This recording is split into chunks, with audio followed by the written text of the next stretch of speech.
Welcome to the Zachrilege cast. Dr. Darren M. Slade, welcome to the show. All right, thanks for having me. Now, we occasionally, and I say we because there's only one person here, makes perfect sense, sometimes start with doing like an out of context quote, but I feel like this will lead into your background, which is how these interviews usually start. So the quote is, "I was a really shitty evangelist." I can emphasize the right word. Anyway, so what is your like personal religious background? Yeah, so I didn't grow up religious at all and wasn't exactly exposed to religion, but I had a very strong spiritual experience when I was about 18. And that led me to become a diehard Christian and evangelical. I began first in one of those health and wealth prosperity gospel churches, a membership of 12,000 people. And that was my exposure to religion and the gospel and the Bible. So a lot of that colored my own ministry experience later on when I eventually went into seminary.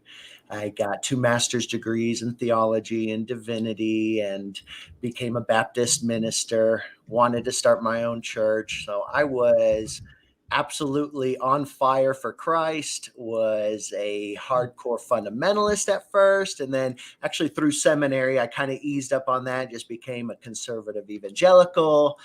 And then as I got closer to beginning my PhD work in religion and religious history, I started to recognize significant discrepancies in my belief system, my worldview. And just on top of the fact that I love researching and I love studying. And so the stuff I was getting at seminary wasn't really fulfilling me anyway. I was gobbling that information up and then going outside and looking at the peer-reviewed research and recognized fairly quickly that there was a lot of information I wasn't being exposed to. And so back in, I would say 2014, 2015, I really started questioning whether my religion was correct. I started probing whether I was engaging in a confirmation bias and just only wanted to see and hear what I wanted to see and hear. And eventually it came because of the mounds of counter evidence against my belief system. It just was no longer intellectually feasible to hold on to my belief. So I really struggled with it for a long time. I was a closet atheist for a very long time, and then finally gave up the ghost and said, I just can't believe it anymore, and got out of it. Well, is there an example? I don't know if it's a claim or like a historical moment in Christianity or something from the Bible that you investigated, that you believed your whole life or as long as you knew about Christianity, and you actually investigated it all the way and went, wait a second, this isn't right? Absolutely. Numerous examples. Probably the biggest one, of course, is going to be the resurrection of Jesus. I was a professional apologist and I wanted to prove Jesus really did raise from the dead. But with my studies in cognitive distortions and illusions and eyewitness testimonies and other elements that go into play here, on top of the fact of a different contradictory accounts and details of the resurrection, and the idea that the term resurrection wasn't a consistent belief, didn't mean the same thing. Each biblical author seemed to have used it. Jesus himself seemed to have used the term differently than a bodily dead corpse being revivified. There was just so much that even a rational person would never believe such a story today without sufficient evidence. And that's what we just didn't have. Yeah, when I had to get this story from your background. So I was grocery shopping a few weeks ago, and I saw this bumper sticker, and it said, "If it ain't King James, it ain't Bible." So it was was it a family like King James Bible that initially got you in religion, right? Do you still have one? Do I still have? Yeah, I have probably every I was English like, how many Bibles would you Bible. have? Mhm. That's a pretty old school belief. I was never even that. I was never like that as a fundamentalist. I feel like there's some. It's. I wish I had the exact, but it was like, in the original English or whatever, the King James Bible, whatever it was Right? done. I can't believe it was put together. What was it, 15th, 16th century, something like that, and it was Yeah. like a greatest hits almost version. Yeah. Ironically, by a homosexual king as well. So those people who absolutely adore it and think that King James is somehow divinely inspired don't have much of a history background. Yeah, And the story behind all the different versions of the Bible, or just that those could be hours, days of content right there. Just absolutely. And that was a big thing for me. I revered scripture so much. I lived and breathed the Bible. I loved it. And I still do as a literary artifact. So it was a great shock to me when I started learning about textual criticism and paleontography and the clear evidence of editorial changes and revisions, not just in the process of oral transmission, but actual scribal deliberate changes to smooth out contradictions or to make stories less absurd. On top of the thousands of years of history of interpretations, coming to realize that my interpretation of scripture was nowhere near what some of the ancient Christians and Second Temple Jews and ancient Israelites would have interpreted it as. But instead, my interpretation, my practice of religion was being formed by people in the 20th century who were preceded by people in the 18th and 17th century, and go so on and so on. This history of overlaying it and overlaying it and overlaying it to the point that you're not actually reading scripture anymore. You're reading a theology of scripture. yeah, that's another thing that people don't really talk about in terms of the Bible. Like, what did the people who were reading those stories or hearing those stories in the first few centuries thought about it, and then what were the people thinking in 1000 AD or 1500 in like Right. different communities, and they had to. It's like tailor the book to your audience, and then you talked about prosperity. I think that was one of the questions that was asked when you were on the Neil the 604 Atheist. Someone asked you, so did you get rich when you were involved in the prosperity gospel? Nope, just my pastor. Hmm. Gave every cent I could to win God's favor. What a nice little cult of personality I was in. But you're a minister as well, right? So are you making a living as a minister, or is that just doing it on the weekends kind of thing? No, it was all volunteer. It wasn't just on the weekends though. Well, I mean, Had yeah, it's right, probably if you're doing that, it's pretty much all encompassing, right? right. I was a seminarian, so I was Hmm. involved in professional ministry, but oftentimes seminarians aren't paid. And of course, I ran several charities and things like a grocery ministry that to help the community out. So I was ministering constantly, which is why you brought up the quote, I was a shitty evangelist. I loved preaching the gospel. I loved telling people about Jesus. And I didn't win that many people over. I Hmm. wasn't a very good evangelist, but I loved evangelism. Yeah, it doesn't always seem like the word itself or whatever interpretation is what gets people in the door. Like you said, the prosperity gospel, I thought it might have been a 19th century thing, but it's definitely exploded now. Like Yeah. on Sunday, I was looking and it was like a 9 a.m. football game. And I was like, I don't know what channel it's on. And I turned on, like Joel Osteen showed up. And I'm like, that guy just looks weird. And it's just like, yeah, it's just normal to have some super rich preacher on TV on Sunday mornings. You know, it's just Yeah. accepted as Yeah. something that. Oh, This would have been something that the earliest Christians would have thought extremely disgusting and would have saw it as evidence that he clearly didn't know Jesus or the gospel. yeah, I mean, he even took, was it that PPR loan when we were having that issue with all the COVID stuff? Yeah, or just when the hurricanes and natural disasters happen, and these churches aren't even opening up their doors to help the communities out. Yeah, that's happened. That's happened a lot.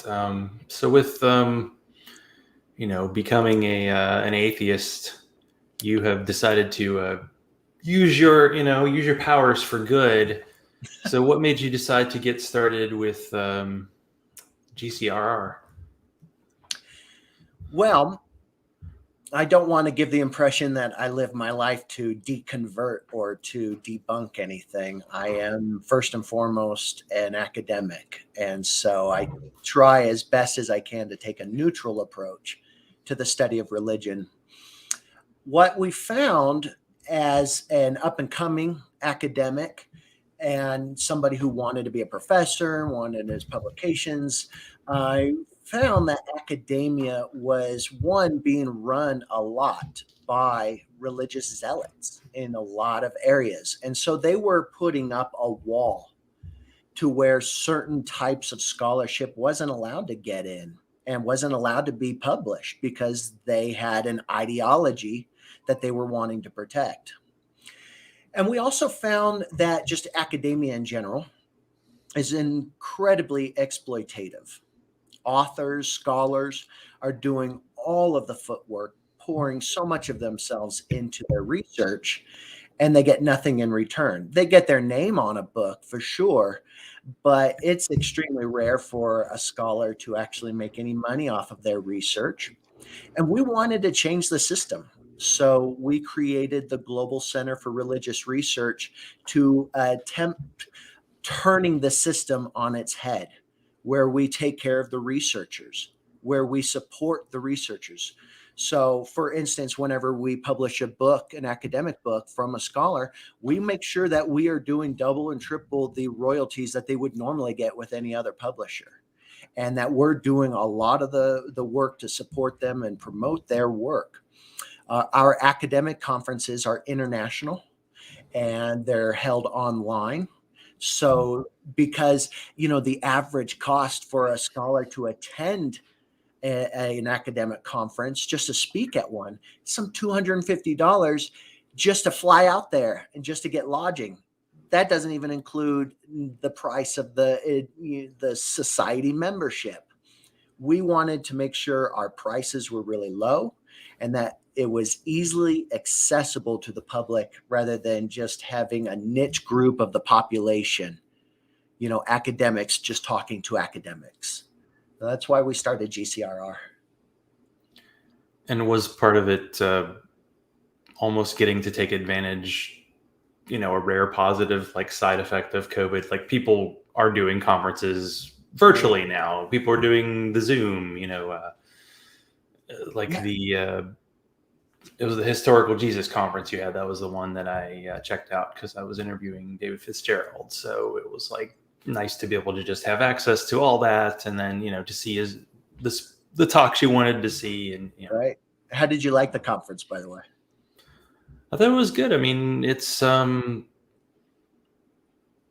just that the topic, it's still going. I mean, I feel like, wasn't it like Moses was considered a historical figure, and then over the past like 20 years or so, it's kind of been like, so I'm wondering, like, well, I don't know if the same thing will be for Jesus, but the fact that it's gotten, I don't know, it's like gotten legitimacy, and then it's also still gets, it's one of the most poo-pooed subjects in like atheists. Like they're like, okay, attack religion, but Jesus is totally real. And then it's like, yeah, but these people, it's peer-reviewed stuff. It's not just like conspiracy theory Right. stuff. There is backing to it. There are people, Richard Carrier, and there are a bunch of other names out there that. Yeah, and you're speaking about the Jesus mythicism, the idea that Jesus of Nazareth didn't exist. As a whole, the academic community still thinks that Jesus of Nazareth, that there was an historical personage behind that name, but the claim that he didn't exist has enough credibility behind it that it does not need to be shut out. It should actually have a voice. So, but the question of whether he existed or not has been seriously considered by academics since the 1800s, at least. You brought up Moses and other biblical characters. So many of those characters have been brought into question since at least the 1800s, when we actually developed historical criteria and ways of going about scrutinizing history, scrutinizing our sources, as opposed to, once again, just engaging in a confirmation bias to promote your own narrative and your own religious beliefs. But to answer your question, we actually had already planned to do our academic conferences virtually online, again, so that more people could attend, and so it wouldn't be a financial burden on the academics and the audience before COVID even hit. So we were already planning this stuff. It was great to kind of emerge as a bit of a leader in that area. Well, what's the next conference you have coming up? Yeah, it's going to be our second annual Atheism conference. And this theme for this conference is God and Suffering. And the reason we're doing this theme, is because the famous counter-apologist John Loftus has assembled a massive team of counter-apologists to discuss the problem of horrendous suffering and how a good God, or a powerful God, or an all-knowing God, an all-loving God could exist with so much pain and suffering in the world. And so that's going to be the theme. It's actually on December 11th and 12th of this year. And you can get your tickets, or you can get so you can, is there an option to kind of check it out live as it's going, and then to be able to check out the talks after the fact? Yeah, there will be. So we video record every one of our conferences, and they become available. If you purchase a ticket now, you'll get a free copy of all the video presentations automatically. There's no separate charge for that.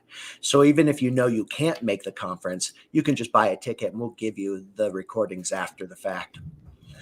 But there are going to be some presentations that we will show live on Facebook or YouTube, just to offer something free, I suppose.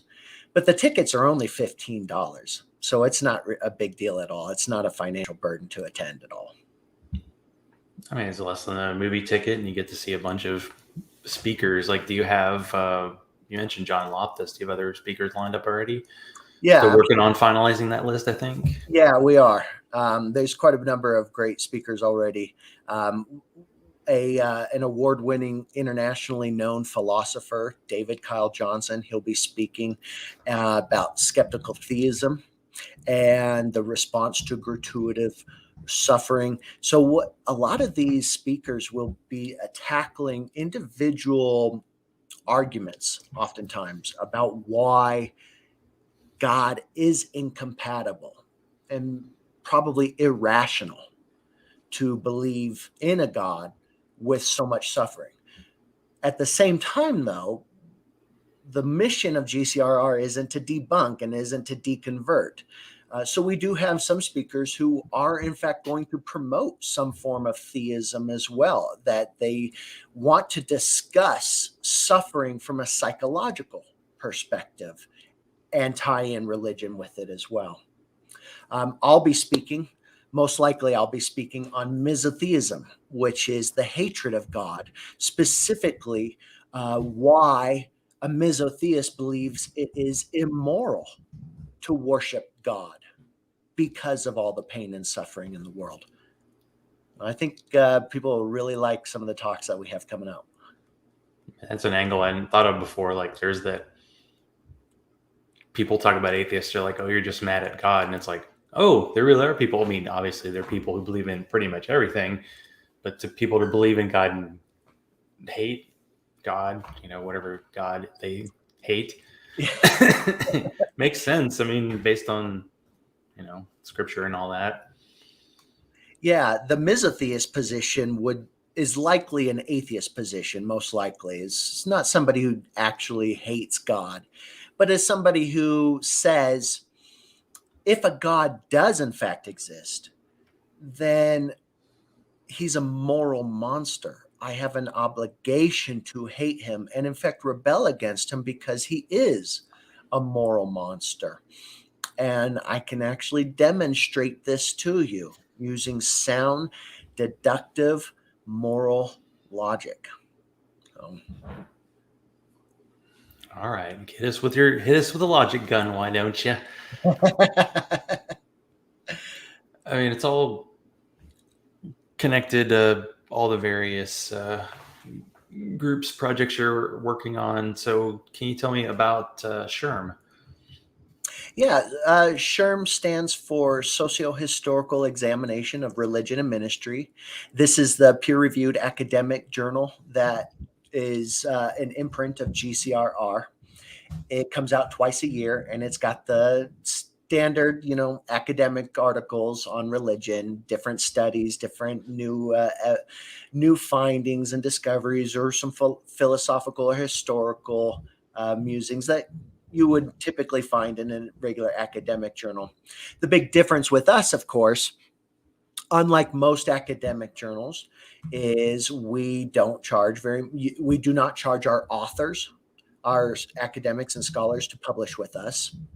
And the price for an issue or an individual article is just pennies. It's only $2 to get an article usually from us, as opposed to for many academic journals, they'll charge up to $30, $50 for an article for one PDF. So again, it's going off of that philosophy that we're not in this to exploit people and to have our hands in people's pockets. We actually just love the scientific and historical study of religion, and we want other people to join us in our passion. Yeah, that's one thing that's tough about the field of academia, is just that everything does seem kind of expensive, and then the people who do it, it's you spend years in school, and it's not like you're gonna, the only name who's like a well-known like biblical scholar, I don't even know if that's the correct term, is like Bart Ehrman, but right, if you're going to go into it wanting to be Bart Ehrman, that's very unlikely. And then making things accessible to people, because all of these topics are, sometimes flying over people's heads. It's like, well, I just want to read an article. I want to become more educated, and for it to be more accessible is always a good thing. Yeah, absolutely. That's our big mission. It's because of the cliquish nature of academia, where there are very few Bart Ehrmans, people who can actually make a living off of their books and publications, off of their name. It's because of that the field, the academic study of religion, is in a way dying in a lot of areas, because why would you go into it? You can't make any money. It's not like being an accountant or a virologist. You're not going to really make much money. Well, we want to change that. We want people to be able to have a passion for studying religion and actually be able to do some good with it, as opposed to working 4 and 5 side jobs at the same time that you're an adjunct professor living below the poverty line. Yeah, it's not. It's a tough gig, because you're having to do. You're not really being able to research what you want to research and put all the time into it. It's like, if you could, that'd be really, really wonderful. So when you were on the episode with Neil, you talked about a book that had come out recently at the time. That was 2019 with John Loftus on miracles. So what was your contribution there? Yeah, my chapter is called Properly Investigating Miracle Claims. And from that, I take a look at all the different psychological variables that impact witness testimonies and show just how much actual investigation needs to go into paranormal claims before you conclude a genuine bona fide miracle has taken place. And that there are enough psychological variables that need to be factored in that can, in fact, and we do know, distort people's perception of reality, their memories of events. So my contribution was discussing exactly how these variables come into play. So if you're going to be somebody like Craig Keener, who claims to have documented and cataloged thousands of miracle claims, yet didn't do a proper investigation to a single one of them, yet somehow thinks that that's evidence that miracles must have happened, we need to set this straight and show you exactly, no, there's actual a methodology and a process at play if you're going to investigate paranormal claims. What is it even possible for someone to say, here's your checklist on how to investigate like an actual miracle? Because like, wouldn't that like kind of presuppose that they exist? I don't think once you investigate it, it could be like, well, it's not a miracle. Here's the 15 Right. crazy things that happened and made it seem like it's a miracle. I don't know. Yeah, and there's a good point to be made not to enter into the investigation as a hyper skeptic, where you are doing nothing but seeking to disprove. At the same time, you don't need to go into the investigation. You most definitely shouldn't go into an investigation thinking that most definitely this is a miracle and I'm going to prove it so. Rather, we should have a healthy skepticism and most of all, a desire for the truth. What really happened? And are there natural, rational explanations that should be given priority before jumping to a God of the gaps, must have been an angel, must have been a miracle, must have been a demon? Before jumping to that level, why don't we see if there are other more plausible explanations first? Well, sometimes when it comes to like believers talking to non-believers, they want to put the burden of proof on the atheist, like to say, you must prove that God doesn't exist. Like, it's like the theory of prove that Jesus didn't exist. Well, you're going to have to find every possible claim and track it all down and then find out that you're like 80% sure they're not all true. And then you like, it seems like, is it possible to like prove something isn't true? Isn't it more like you take the actual claim of here's what we think happened and investigate to actually see whether it's true or not? In certain instances, it would be possible to demonstrate something does not exist or does exist, but it's going to be dependent on the types of sources we're using, the types of empirical evidence we can acquire.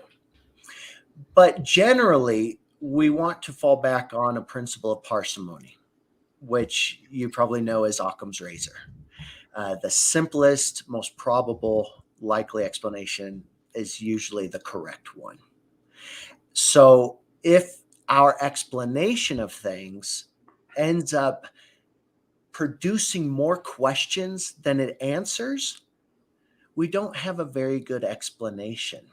And you're likely going in the wrong direction. For instance, if we were to conclude that a supernatural bona fide miracle had occurred, then we're actually left with more questions than answers. We then have to ask, so which supernatural agent, how were they able to break into our realm of existence? Are they corporeal? Are they just purely spirit? How do they exist? Where do they exist? Why did they do it in this instance, but not in others? So there are rational approaches and methodologies that we want to consider. And you are right. It is extremely difficult to prove the non-existence of something. But again, as you were suggesting, that's not our burden to have. The burden of proof always rests on the person making the claim, not the person who's skeptical about the claim. Well, as someone who was religious and now is not, what do you think about like apologetics? Are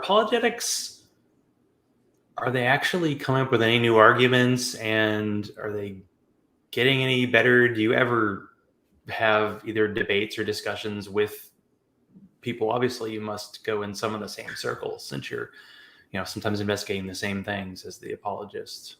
Yeah, professionally, I haven't debated any apologists, but while I was an apologist, I debated other apologists. In fact, I debated Gary Habermas twice on the resurrection while I was one of his doctoral students. What became very immediately clear to me, especially when I started my PhD, was just how engrossed in a confirmation bias apologetics is. In fact, it's so engrossed in it, I would say it's almost very proud of it. It does not seek the truth. In fact, any definition of apologetics does not say that it's just simply trying to seek the truth. Its sole purpose is to prove that apologist's version of Christianity true, even if it's not. So it's always going to cherry pick the information. It's always going to shoehorn counter evidence or deny and ignore it entirely. One time I brought this up with Dr. Gary Habermas, and I said, it sure seems like we're just engaging in a confirmation bias. And he agreed. And he said to me, yeah, but the other side does it too. I'm not so sure about that, but That feels like some kind of logical fallacy. It's like, yeah, sure, maybe the other side does it, but does that mean the debate, like, initially, I think that's one of the things as a baby atheist. You check all these debates, you go, man, they crushed them. And then you find out that, like, sometimes someone can win a debate, but it doesn't mean their side is true. It's just they won the debate. Yeah, absolutely. You can be a good debater and, facts, sometimes. Right. Debates especially are going to, and you know what, especially in religion, I would argue, can rely more on rhetoric than actual empirical evidence or methodology. And you know what, sometimes we just have people aren't quick on their feet and don't recognize what for others is pretty immediately blatantly bad rhetoric or bad arguing. I remember watching one debate between William Lane Craig and Christopher Hitchens. And right out of the gate, Craig opens up with a philosophical discussion. And you can see that it just takes Hitchens off guard. He just wasn't anticipating this approach. And standing there watching this, I go, oh my gosh, I can see clearly the flaws in what Craig just said, but Hitchen didn't pick it up. And that happens. That's just a human experience. Doesn't mean Craig was anywhere near close to correct. In fact, he was engaging in special pleading the entire time, but Hitchens just didn't pick it up at the time, in the moment. Yeah, just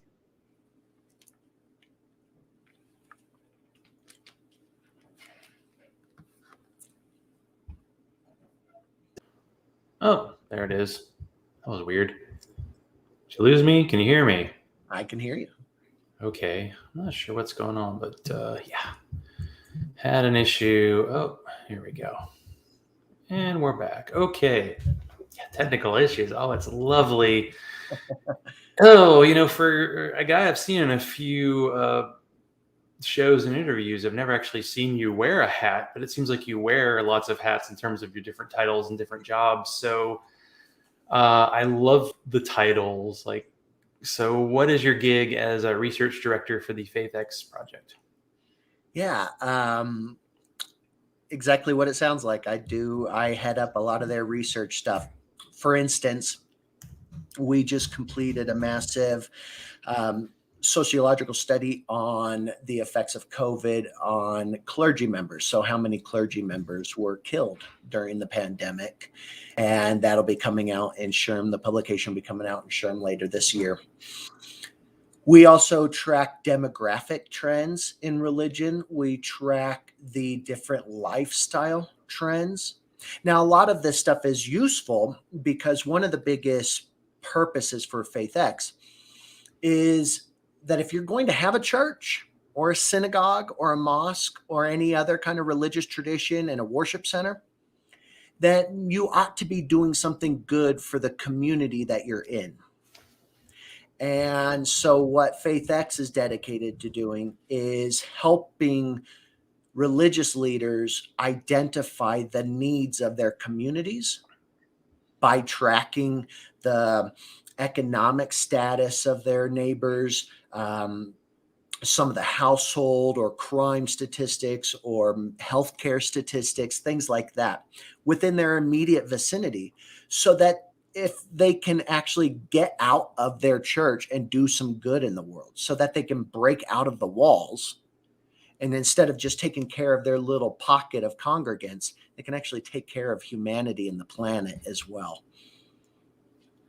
Well, what was the impetus, I guess, behind creating this? Because you're working with churches, and I guess in a few instances, even talking churches into saying maybe you guys should be shutting the doors. And in many cases, sometimes the FaithX does exactly that. It's a consultation. So we do have consultants that will consult with churches that are in fact declining and dying. And the end result is you need to shut your doors. You need to close up shop. The big emphasis, now the founder and creator is Reverend Ken Howard. He's a priest in the Episcopal Church. His big passion in life is helping congregations have some kind of vitality to them. Because as any believer and non-believer who used to be a believer knows, oftentimes you go into church and it's a bit of a self-sustaining organism until it gets old enough and it just dies out. They take care of themselves and really nothing else. They don't really go out into the world to actually do anything. And so Reverend Howard's passion was to say, we got to make the church actually impactful in the world, as opposed to just having four walls and we talk to ourselves and nobody else. Well, what are you learning about, I guess, how churches function through that? And is there going to be a problem down the road because it seems like churches are opening, but there aren't enough people to actually sit in the pews every Sunday? Yeah, absolutely. And in fact, FaithX grew out of a major research project that we had done. And Ken Howard was the main author and researcher for this. And I came in as a peer reviewer to look over the data. What we found, and it's called the religion singularity, is that there are more churches and more houses of worship opening up than there are Christians converting, than there are actual growth in Christianity. So what this means is that Christianity is dividing and dividing and dividing so much at such a rapid pace that it is imploding on the inside. And in fact, it's gotten to the point, the reason they call it the religion singularity is because the increase in number of congregations and churches is so high, yet the number of Christians has stayed very low. It's gotten so high that it is going to be unsustainable. We anticipate that by the end of the century, by 2100, institutional Christianity will no longer exist. Now, that doesn't mean the religion will have disappeared. It will likely have taken on a different form. But there will be so few people inside the churches that they won't even be able to pay for the overhead. They wouldn't be able to keep the lights on because there'll be so few people. And this is because Christianity infights itself, fights and has so many internal struggles that it just divides and divides and divides and divides and divides. So it's killing itself. Yeah, all the different versions. That's for sure. And everyone will be getting that prosperity, so they won't be going to church, right? So well, eventually, maybe it's the next level in the pyramid, or however all that works. So, what do you do? Adjunct professor, Rocky Mountain College of Art and Design. What's Yeah, I teach ancient history and comparative religion for the liberal arts department. We are one of the top art schools in the world, and our students are just absolutely incredible. Our faculty is absolutely incredible. The talent and skills that our students and staff have in the art world, from sculptures to animation, illustration, computer animation, things like that, is unbelievably phenomenal. Where I come in is I help teach philosophy and religion and show just how much of an impact and influence these topics have had on them as artists. So, one of my favorite topics is we talk about the origin and evolution of Yahwism, the development of God, the belief in the socio-political context that shaped century by century by century, molding how we now conceive of the divine today and how it's evolved over time. and how is it over like COVID? Are you doing it in person now, or is I, it yep, okay? both online and in person.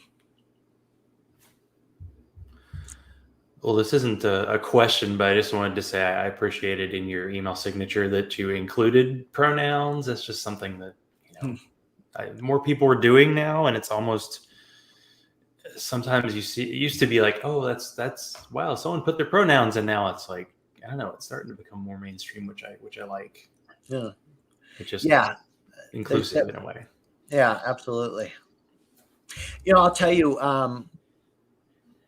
Back to your question about some of the dramatic effects that we're seeing with Christianity, I think there's something else that is still in its infancy stages that I think is going to have an even bigger impact on institutional religion in general. And that is the burgeoning field of religious trauma studies.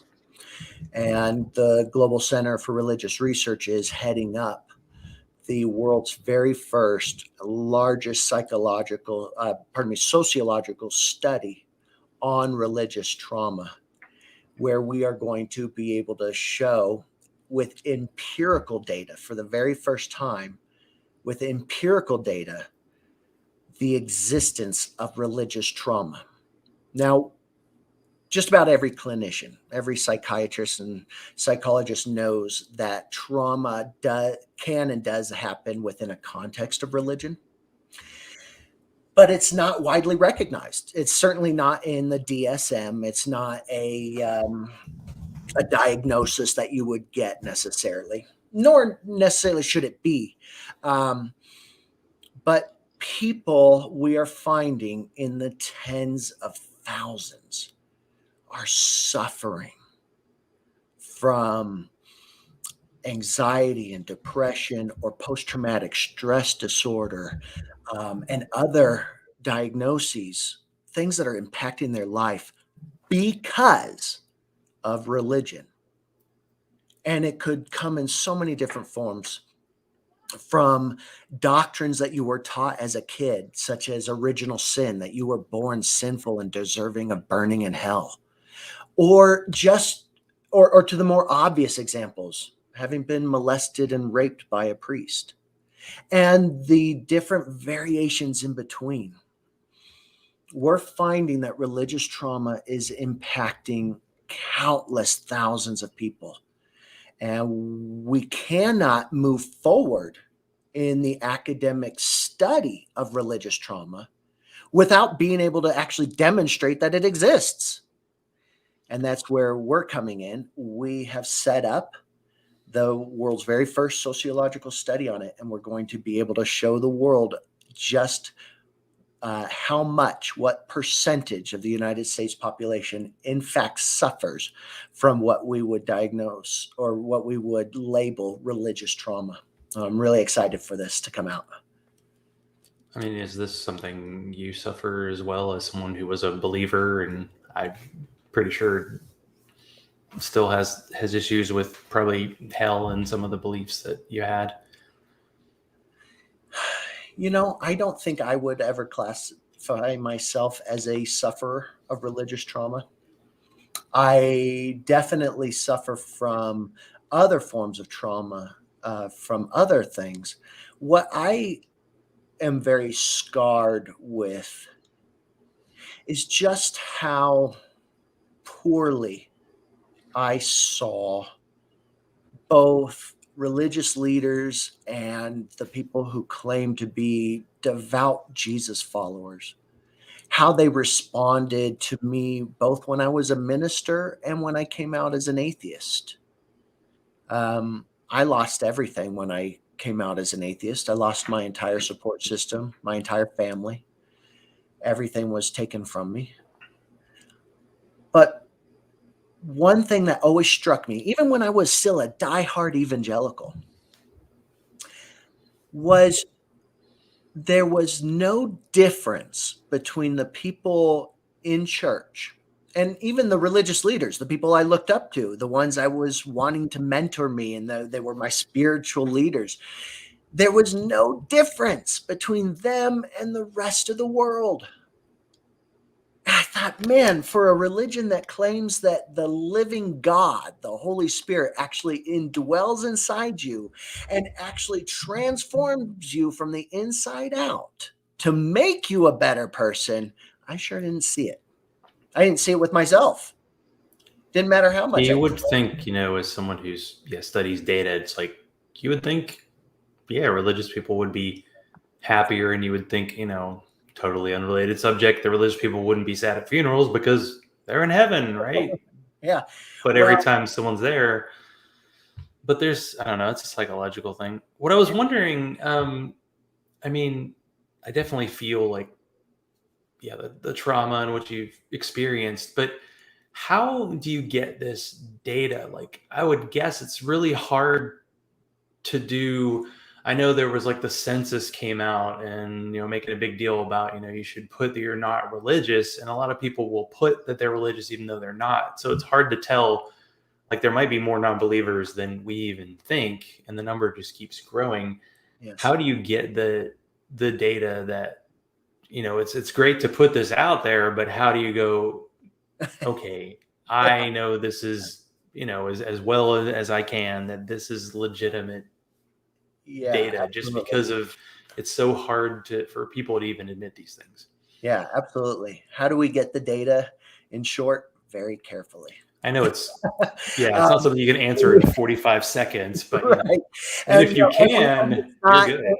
It is not an online poll, and we don't go about, we don't just, hey, do you suffer from religious trauma? Yes or no? That is not it. This is a fully scientific study.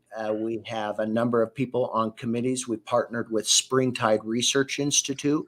We have interviewed with an in-depth, peer-reviewed survey, sociological survey, to identify some of the behavioral or what we might call some of the manifestations of trauma that people are experiencing. And this helps give us information on whether they actually do, in fact, suffer from religious trauma without being very blunt and direct to it. So this entire thing has tons of people working on it, tons of professional sociologists, psychologists, clinicians, researchers, and historians like myself. Massive committee on this thing. So no, it isn't just Fox News online poll by any means.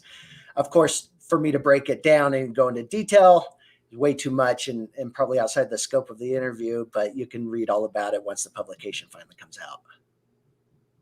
That is just to tease people. This guy is such a, I tell you, it's okay though. You know, I just have something in the future, something coming up. You know, you got the conference coming up, you got this coming up. It's great. You did mention, you know, leaving religion kind of ended a community, and it's especially hard for somebody who's involved in ministry because you're supposed to believe. And then when you know, it's all attached to who you are. How has it been for you? Kind of building community, you know, you're doing it virtually, you're doing a lot of online stuff, but maybe in person too, in your Denver-ish Colorado area, how you do that. Yeah.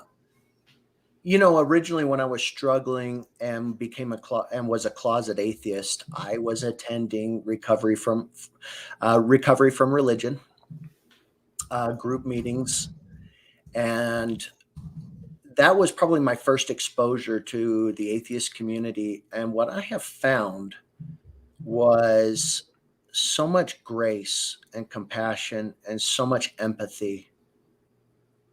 It was fairly overwhelming to know that there were other people who had been in my shoes that were there to recognize there was a genuine human experience taking place and not to trash it or to try and fix it, but to stand with you. This was stuff I rarely saw in the church. Now, I did see some wonderful human beings acting wonderfully gracious in the church. It wasn't all bad. But again, there was no difference between the church folk and the non-church folk. Non-church folk, in my experience, were just as compassionate and just as loving, if not more so. That's been a big breath of fresh air, is knowing that there are communities out there and they're willing to support you and love you. Well, it's good to hear that that's available. You may be doing this already because it does seem like you're involved in a lot of things, but if you could drop everything, is there like a dream project that you would want to research, something that you might put into a book or something that might take a few years, or something that maybe you're working on that is going to, you know, come to fruition in a few years? Like what would that be? Man, I have a running list. It's probably in the hundreds of things I would love to just spend my life doing. You know, my passion is the socio-political development of religious belief systems. I would absolutely love to write the definitive textbook on the origins and evolution of Yahwism, and I believe that there are some pretty reasonable explanations that would help explain something like resurrection appearances. So I would love to show a lot of the stuff, even though I would just be one among thousands of people who've already done so. But I would love to show some of the research I have as an investigator and then as an historian on some of the plausible explanations for a resurrection that don't require a supernatural thing. And I'm not talking Jesus just resuscitated or something like that. I'm talking there's just reasonable explanations for why even a rumor would get started in the first place. I would love to dedicate my life to that. Right. Well, I know so many projects, so little time. So of course, I've mentioned, and there will be links and show notes for everything. But how can people track you down? Yeah, the easiest way would just be to go to gcrr.org, the Global Center for Religious Research. And if you want to find me in particular, you can go to the About page, and you'll see all the people that we have working with us all over the world and our different researchers. And of course, you can attend our conferences, you can read our publications, and you're always more than welcome just to reach out to us at any time. Our main email is info@gcrr.org. So shoot us a message. Yeah, you should do that, people. Okay, well, thank you, Darren, for being on tonight. It's been very educational. Yeah, thank you so much for having me.